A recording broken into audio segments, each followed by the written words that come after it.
Now, that was a pretty good guess. There's one French word that's the key to it. And everybody knows that French word. You know it. I'll write it on the board, and you'll know it immediately. L'amour. L'amour, toujours l'amour. Now, this French word is taken from the Latin word. And the Latin word is amor, love. Now, we are, in a certain sense, coining a new word. We're calling this telecast amorization. That is to say, making the world more and more lovable, making humanity more lovable. That's the point of it. Of course, it's a very broad subject because the word love can be used in so many different senses. For example, I love crepe Suzette. I love Paris in the spring. I love the Mets. I love Susie. So we have to form a kind of a hierarchy of loves. And so the amorization is in an ascending scale. And this is the way we're going to trace it, through 3 stages. Now, the first stage, which barely belongs in it, we're going to call the it love. And the next stage, we will call service love. That's much higher. And then the third stage, which is the highest, we're going to call gift love. So we'll trace the evolution of the amorization of humanity through these 3 stages. This chalk I have is kind of brittle. Tonight when I came to the studio, the angel had marked on it, handle, very fragile, handled with prayer. Now, the first is the it love. The it love is not a love for a person. It's only a love for the pleasure which a person gives. It's very much like a paper cup love. You drink the water and you throw away the cup. And in this kind of love, there is practically no concern whatever for the other person. One is concerned with taking a torch, throwing it into the walls of another city, and watching it burn. It's a love in which the ego, the self, is projected into another person. And what is loved, actually, is not the other person, but the ego that has been projected into that person. See, this is therefore a very selfish, egotistic kind of love, and hardly even merits the name of love at all. And it's a love that that sometimes seeks to justify itself. In fact, it always does. Simply because whenever we miss a high value and go into a lower one, we rationalize. And therefore, it's found to be very common among, say, high school and college students to hear this kind of rationalization of an it love. A young man, for example, who has not in some way violated the person of a young woman will say of other young men, well, you're not a man. You haven't lived. See, he's setting up a new standard. Or in a girl's dormitory, one girl will say to another girl, what, you haven't lost your virginity? You're not modern.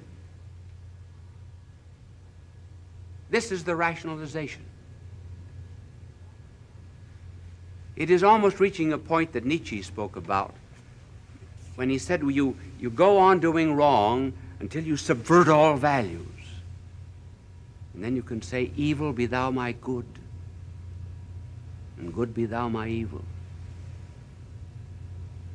And this kind of it love always destroys the person and does not equip it for true love. We find this brought out in one of the novels of Dostoevsky called The Raw Youth. Dostoevsky tells the story of a certain Vershalov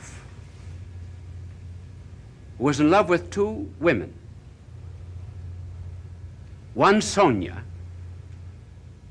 who was married, and the other was Katrina, who was engaged. The virtue and the beauty of these two women irritated him. He tried to kill Katrina. It's strange that after excesses of it love, as we often see in the papers, after rape there will come a murder. It is thought that almost that one reconciles his crime simply by taking another life. So Vershalov tried to kill Katrina. And when he visited Sonia one day, he picked up an icon. And he looked at it. And he said, you know what I'd like to do? I'd like to throw this on the floor. I'd like to smash it. Why is it I want to do that? I want to destroy things. I'm splitting myself. I heard the other day of a man who went to a funeral and whistled. That's what I'm doing. Whistling at funerals. And I think that if I took this icon and threw it on the floor, it would break in two pieces, just like myself. And he threw it on the floor, and it broke into two pieces. The man that was split because he never had a real communion of love with another person. Now that kind of love we leave behind.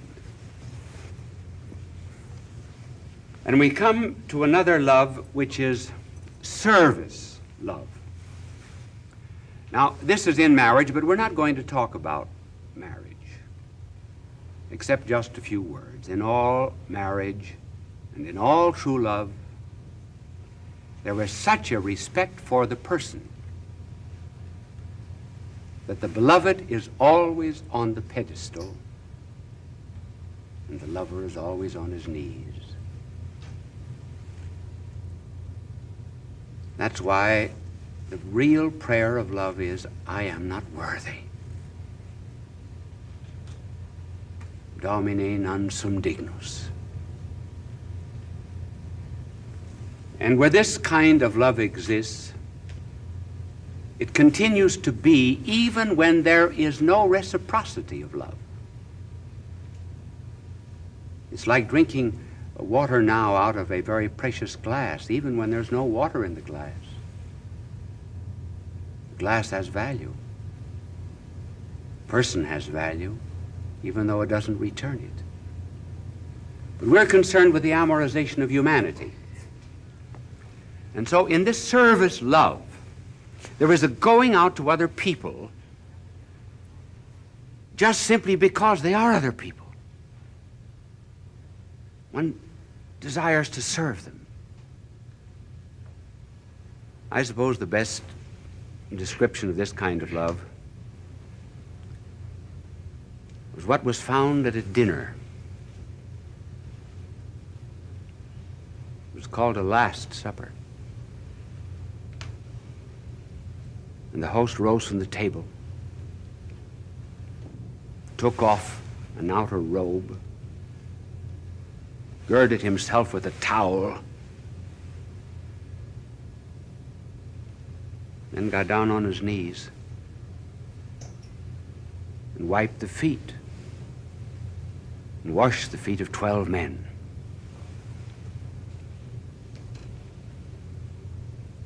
It was a symbol of this divine host who took off the robe of his glory and pomp and girded himself with the humanity of a suffering slave doing dirty work, like washing dirty feet. And then he said to them, "You call me Lord, you call me Master. So I am. And if I, your Lord and Master, do that, then you wash one another's feet." And this became the foundation of service. Now this is a love that is growing in the world. And it takes us out of the realm of liking. Believe me, there's a great difference between liking and loving. Liking is in the emotions, it's in the feelings, it's in the glands. It's something over which we do not have very much control, like the rumbling of a stomach. There are certain things we don't like instinctively.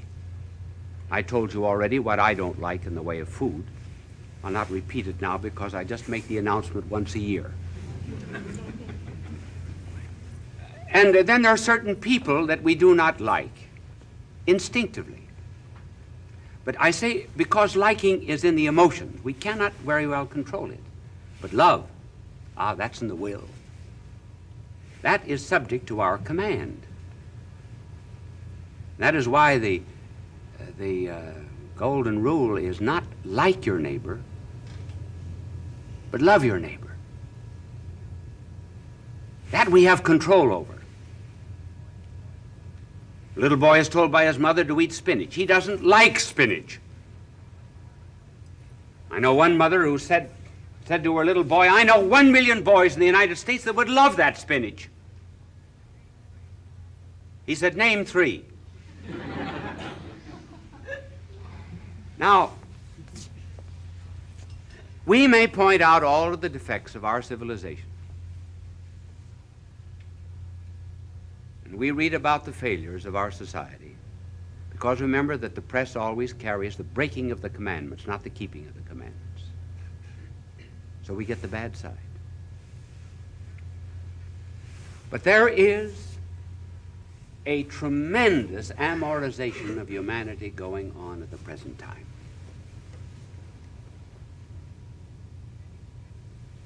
Take any defect of the UN that you please. What is behind it? Amorization of nations. At least they're trying to settle disputes in a peaceful way. Foreign aid, all right, it's wasted. It should be distributed by people who are on the scene. But at any rate, it's service, it's love of humanity. Psychiatrists, doctors, social workers, teachers, those who are defending civil rights, those who are helping the downtrodden, volunteer workers in hospitals, missionaries. All of these people are carrying a message of love throughout the world. And we're apt to forget that this love of theirs is perhaps saving the world. You say, well, it's not religious, it's not divine. Maybe it is not. Yet, when our blessed Lord washed the feet of the disciples, Peter said, "No, not my feet." And our Lord said, "If I do not, you will not have any part with me." And Peter said, "Then wash my hands, my feet, my head, everything." Our Lord said, "You do not understand now, but you will understand later on. You'll understand later on." And so, even the communists, who every now and then do something for their neighbor, the Buddhists, the Muslims, everyone in the world who was engaged in any kind of service out of love for neighbor, whether they like the neighbor or not, they may not yet know what they're doing, but they will know later. It's like the sun. How many people know how distant the sun is from the earth? How many tons of energy does it burn a day in atomic fission to light and heat this world? They do not know all of its secrets, but who is there that does not live by its light and by its heat? And so someday all of these will eventually come to the knowledge of the higher love, the gift love. And they'll begin to see that this service love that they had for their neighbor is something that had its roots in the divine. They have sparks. Somewhere there had to be a flame. All their love is the segment of a circle. Someday they'll have the circle. And that was why the Greeks, who used this word for love, eros, finally became degenerated into a carnal, sensual love. And when true love came into the world, this gift love, greater love than this no man hath, Christianity had to find a new word for it. Agape. Another kind of love. Why, this word is used only 10 times in the greatest of all the Greek poets, Homer. It's only used 3 times in one of the great comedies or dramas of Euripides. But in the New Testament, it's used 320 times. See, it's something new. And so be hopeful about the world. It's being amorized in the right kind of way, despite all of our failings. I can summarize it all by telling you of an incident that happened to me. It was during my student days at the University of Louvain in Belgium. I went down to Paris to preach, and I stopped at a small hotel near the Opera Comique of Paris. And there was an Englishman playing a piano in a small salon. And I listened to him for a while and complimented him. And then after I said, would you like to come and take dinner with me? He said, all right. So we went to a little restaurant near the hotel. He told me that he was a salesman in one of the best known and most reputable jewelry stores in Paris. During the course of the dinner, he said, I have a problem. He said, do you know that I've never met in my life one good man or one good woman? Never. So I thanked him for the compliment. And then he went on to say, I meet a woman and then I get tired of them. He said, just a year ago, this coming 11th of February, he said, I was in this restaurant. Over there at that table was a woman who was trying to break a lump of sugar into a cup of coffee. She couldn't break it. I went over and helped her, and she told me how mean her husband was to her. So I said, well, come and live with me. Live with me. There's the it love. So he said, she's been with me ever since. I'm tired of her. So this morning, I bundled up all of her clothes, left them with the concierge, but she anticipated my move. And she left me this note. Read it. And it read, Dear Puppy. See, it was the it love. It was a sad love. It's a puppy love has got a face like a basset hound. And so it read, Dear Puppy, if you do not continue to live with me until the 11th of February, I shall commit suicide by throwing myself into the Seine. Now, he said, may I allow her to continue living with me until the 11th of February to prevent her from committing suicide? And I said, no. May not do evil that good may come from it, and she will not commit suicide anyway. Well, about 11 o'clock, I said, I have to go up to Montmartre. Oh, he said, I was just beginning to think you were all right. Now I know you're as bad as any of them. Why are you going up to that hellhole? I said, my good man, there's something else at Montmartre besides dives. Said, there's a great basilica up there called the Sacré-Cœur. And I said, there'll be 1,000 men up there. All night long. They're up there every night. And I'm going up there. Spend the whole night. Come up with me. What'll I do? Anything you please. How long will I stay? I said, I intend to stay all night, but I'll leave whenever you leave. So he stayed all night. I read Mass there the next morning. And he said, stay in Paris a couple of days and teach me how to be good. Just discovered what love is. And that night, at our appointed time, he came in with a woman, not the one that was involved, and he said, we'll go out to dinner. And I said, no, not all of us. I said, either you're going with me or you're going with her. Choose. So we walked up and down a few times and said, well, Father, I think that I'll go out with her. And so he who arose from it love to a kind of a service love now fell back.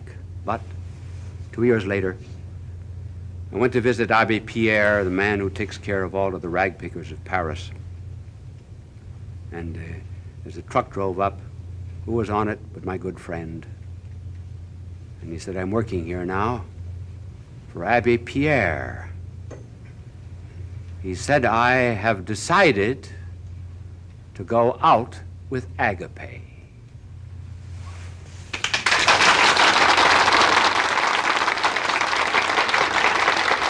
Bishop Sheen will return in a moment.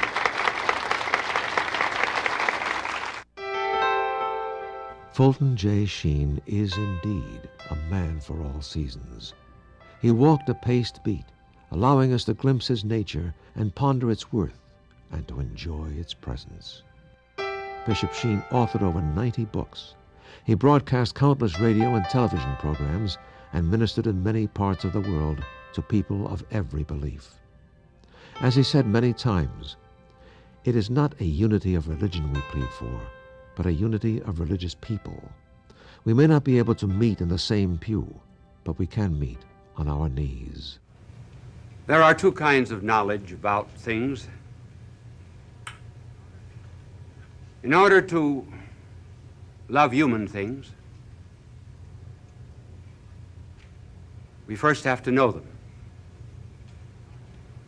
But as regards agape, of which I spoke tonight, and divine things, one first has to love them, and then one comes to know them. I said to him, don't you think we ought to think about getting married?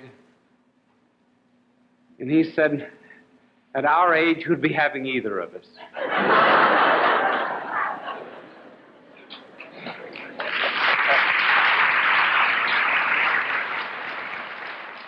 And now some true stories about proposal, brief ones. This little girl, when she was a young woman, when she was proposed to, was asked by the young man, what kind of an engagement ring would you like? And she whipped out of her purse a picture of a ring that she had cut out of a paper 10 years before. There's nothing like being prepared.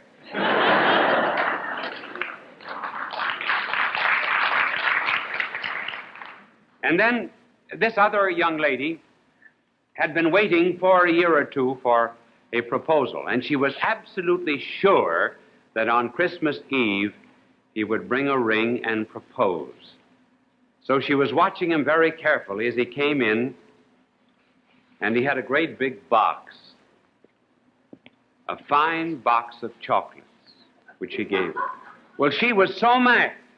When she saw those chocolates, she chucked them all into the fire, ring and all. They're not married to this day.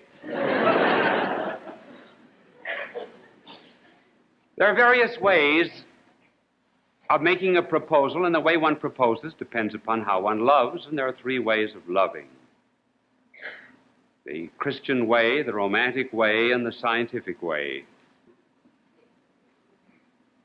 The Christian way is based upon the fact that the other person is a gift of God and is a person. A person is composed of body and soul.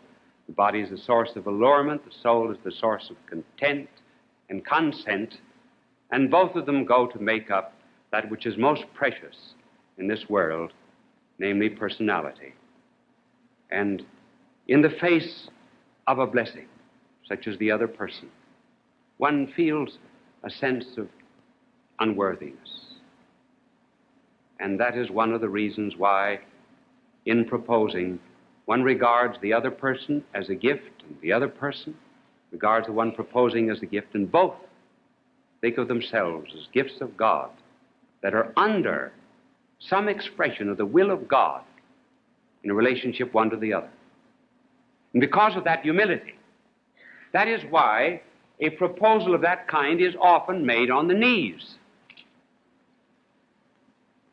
Because the beloved is always on the pedestal. The lover is always on his knees.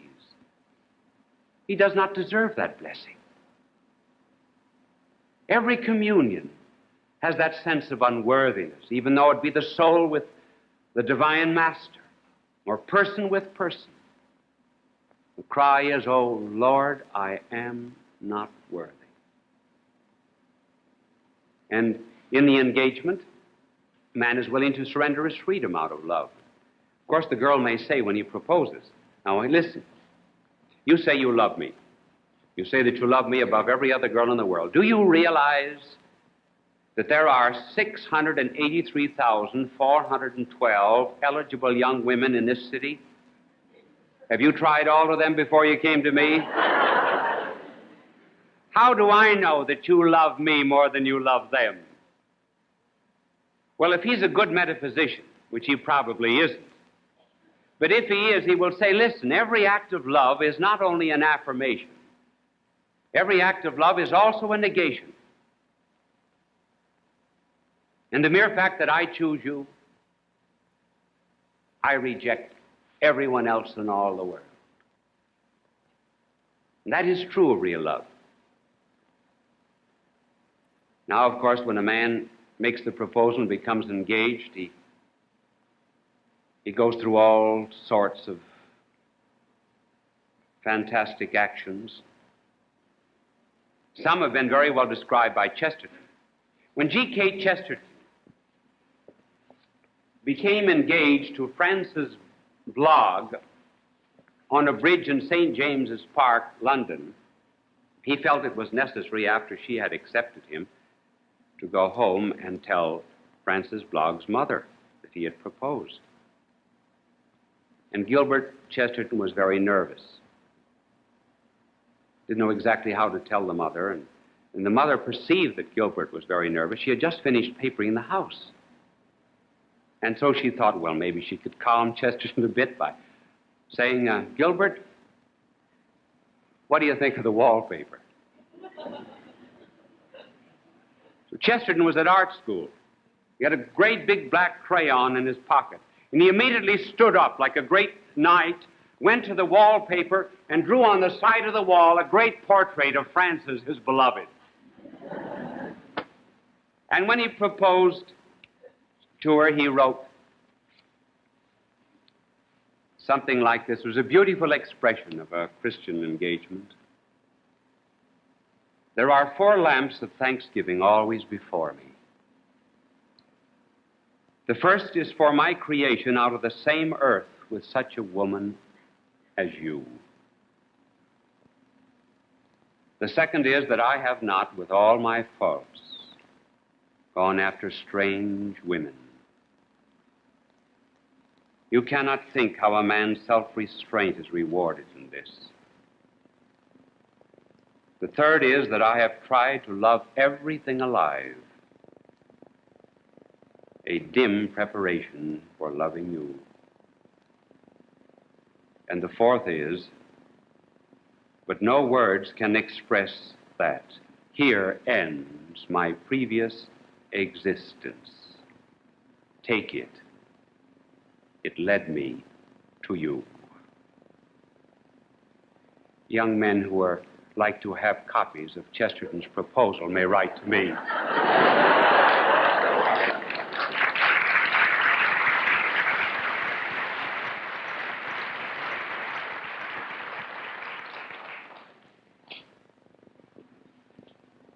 Then there's another kind of love, which is the romantic love, in which love is divorced from the divine will and from a religious basis. One is not so much interested in the other person. Therefore, one does not have that sense of unworthiness in the face of a gift of God. Rather, one is interested in the other person because of the pleasure the other person gives me. That's romantic love.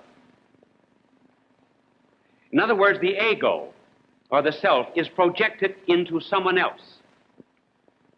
And then it is made to appear that the other person is loved. And all that is loved is the ego in the other person. Hence the German poet Goethe, when he was 74 years of age, proposed to a girl 17 in such romantic, gushy, sentimental language that when it was all over, she didn't know it was her proposal. And Goethe's Faust was not interested in creating love in someone else, expressing reverence. He was only interested in seeing love created in himself. Don Juan the same. Don Juan needed another person in order to beget this experience within himself. But he was without any reverence for a person outside. Stendhal wrote on love at the beginning of the last century, gave an expression of romantic love that ought to make young women beware. He said that love is like crystallization. He said that in the salt mines of Salzburg, a strange phenomenon takes place. If one cuts the leaves off a limb of a tree and puts the limb down into the salt mine of Salzburg, after several weeks, that limb will come out as if it were glittering with diamonds. Stendhal said that is what you have to do in love. You have to crystallize the other person. Endow the person with qualities in your proposal which the other person really does not have. Well, that kind of romantic love very often ends in something actually that is very unromantic. And perhaps one of the best expressions of that kind of proposal, of romantic love, where it is always, remember, the self that is the principal interest, was well expressed in Jane Austen's Pride and Prejudice. That great classic of English literature, you remember, contains the proposal of a clergyman by the name of Mr. Collins to Elizabeth Bennet. Mr. Collins is not on his knees, but he proposes in the romantic fashion. Notice the importance of the I, not the importance of the lady. My reasons for marrying you are, incidentally, it's the man who always gives the reasons. I love you because you're beautiful, or because you're this, or because you're that. A woman never gives a reason. She loves. That's the reason. So Mr. Collins gives reasons. My reasons for marrying you are, first, that I think it is the right thing to do for every clergyman in easy circumstances, like myself, to set an example of matrimony in the parish.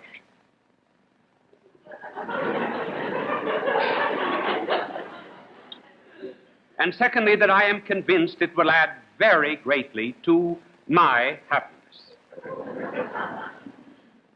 And thirdly, which perhaps I ought to have mentioned earlier, that it is the particular advice and recommendation of a very noble lady whom I have the honor of calling patroness. It was but last Saturday night that she said, "Mr. Collins, you must marry. A clergyman like you must marry. Choose properly, choose a gentlewoman for my sake and for your own."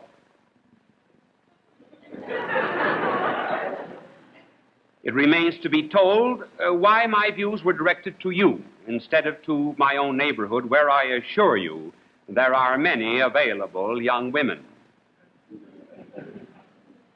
And now nothing remains for me but to assure you in the most animated language of the violence of my affection.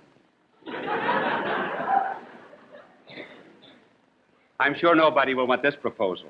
Well, Elizabeth Bennet, of course, refused Mr. Collins, and he said, you must give me leave to flatter myself that your refusal of my addresses are mere words. I shall therefore interpret your refusal to your wish of increasing my love by suspense, according to the usual practice of elegant females.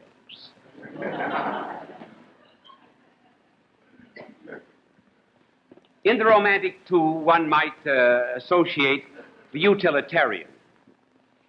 And we'll pass that over very quickly. That's marrying someone for money. And for great money sometimes was asked if you married the most beautiful daughter in the family, and then you were paid a great deal of money if you married the ugliest. Sir Thomas More, the English chancellor and martyr and saint, married the ugliest daughter in a family just to please the family. He happened to be an excellent gentleman. It turned out all right, though she tried to convince him that he should not go to the stake and be martyred for his faith. And then, of course, there is the American businessman that I heard of. When the young man proposed to his daughter, he said, leave your name, address, telephone number. If nothing better turns up, I'll phone you.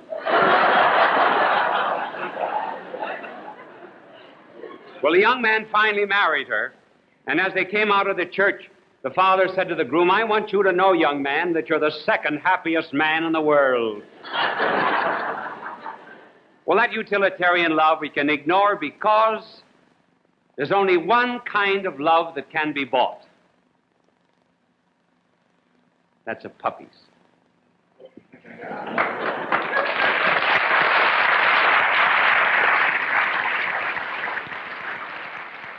Now, in addition to the Christian, and in addition to the romantic and the purely utilitarian, there is the scientific, which is the very modern way of making love. And you would be surprised how very common this is. As is inspiration in Freud, Sartre, and Marx. Take, for example, love under Marx and communism. The only important thing in all the world, according to Marx, is economic production. And marriage was to sustain private property. It was built upon it, rather.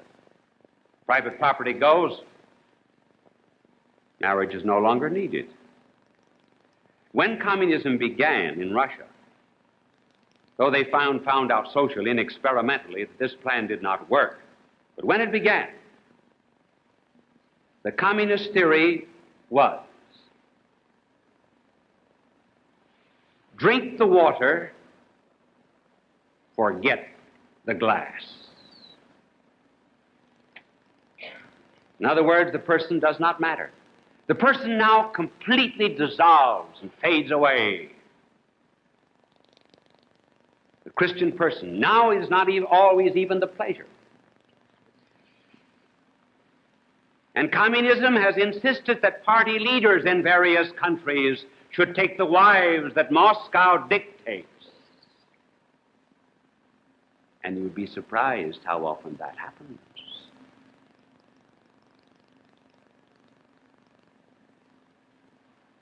And then there's also the Freudian, where love is reduced to sex. See, what Freud has done is to interpret the person in terms of sex, instead of understanding sex in terms of the person. Well, obviously, all human relations are going to be upset on that principle.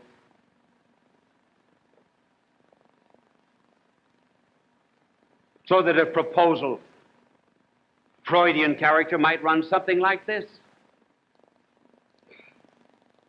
Darling, I've been to see my psychiatrist.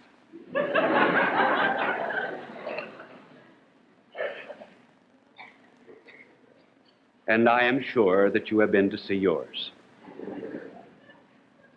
He assures us that we are erotically adjusted.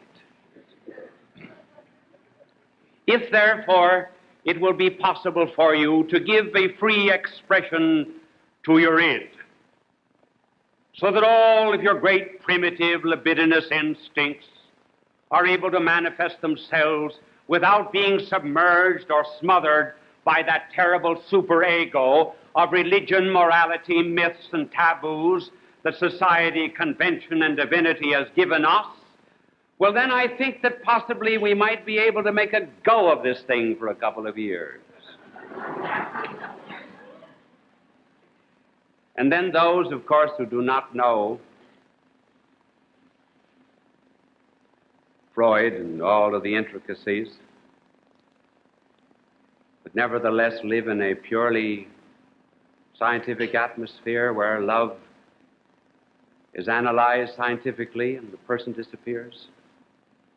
For those, the engagement takes place something like this.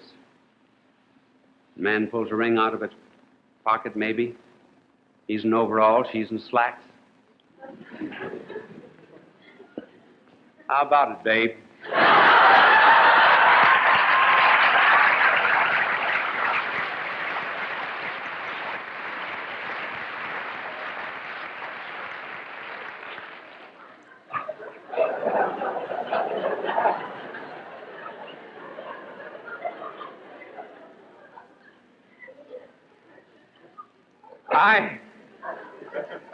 I really and truly know of one young man going with this girl. She was not expecting me. Engaged.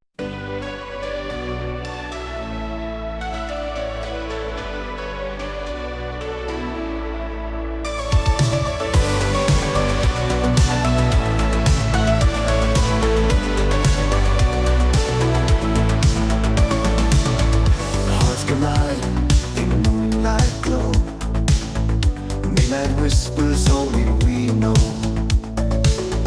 You and me in shadows deep.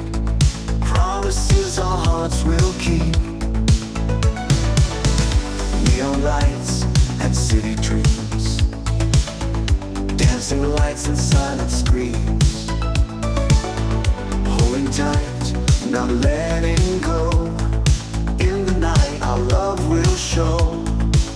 Echoes of love, loud and clear. In my heart, you're always near. Feel the beat of our desire. Burning love like endless fire.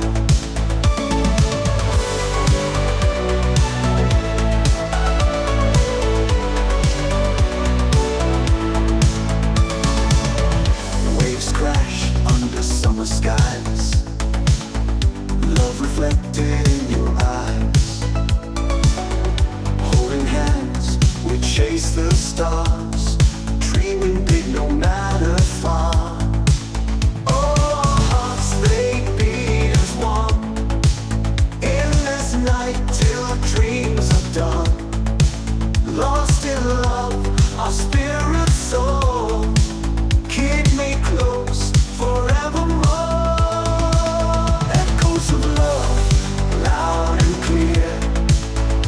In my heart, you're always near. Feel the beat of our desire. Burning love like endless fire.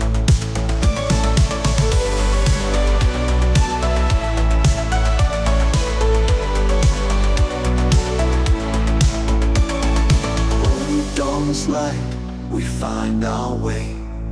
Love's first light will guide the day.